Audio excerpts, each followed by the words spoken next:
প্রথমেই হয়তো আপনারা শুনতে পেলেন অসহায় বৃদ্ধ মায়ের ছেলেটি কান্নায় জড়িত তার মাকে ডাকছিল।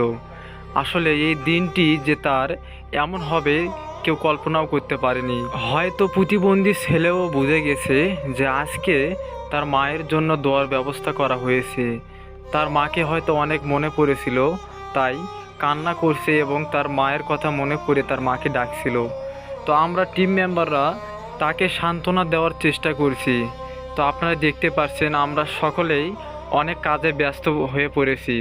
তো অসহায় বৃদ্ধ ভাইকে আমরা গোসল করিয়ে দিয়ে তার ঘরে বসে রেখেছি। আপনারা দেখতে পাচ্ছেন পাঞ্জাবি লুঙ্গি ও টুপি পরে আছে। একটু পরে মাদ্রাসার ছাত্র ও হুজুর চলে আসলেন। আপনারা দেখতে পাচ্ছেন কোরআনের পাখিরা কোরআন তেলাওয়াত করছে ও অসহায় বৃদ্ধ মায়ের জন্য দোয়া করছে।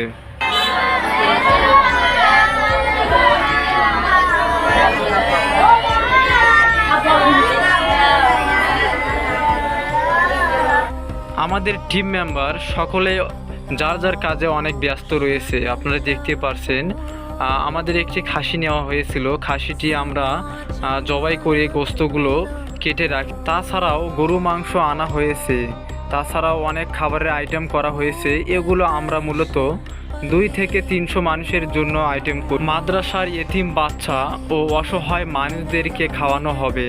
তারা মূলত খেয়ে যেন দোয়া করতে পারে এ অসহায় বৃদ্ধ মায়ের জন্য। আপনারা দেখতে পাচ্ছেন আমাদের খালা তিনিও কাজে ব্যস্ত রয়েছে। অসহায় বৃদ্ধ প্রতিবন্ধী ভাইকে ইসলামিক সাজে সাজিয়ে দিয়ে হুজুর এবং ছাত্ররা কত সুন্দরভাবে বসে আছে।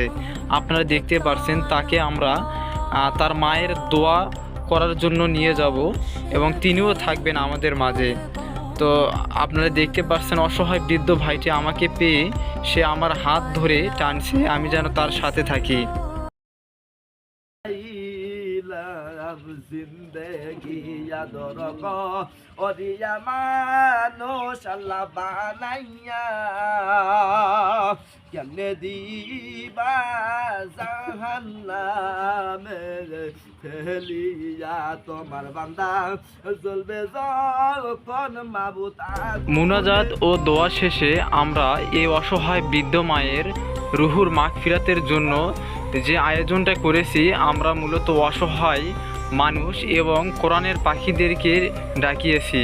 প্রায় 3 থেকে 400 লোককে আমরা খাওয়াবো। আপনারা দেখতে পাচ্ছেন আমরা তাদেরকে দুবেলা তৃপ্তি সহকারে খাওয়াচ্ছি। তো সকলে এই অসহায় বৃদ্ধ মায়ের জন্য দোয়া করবেন।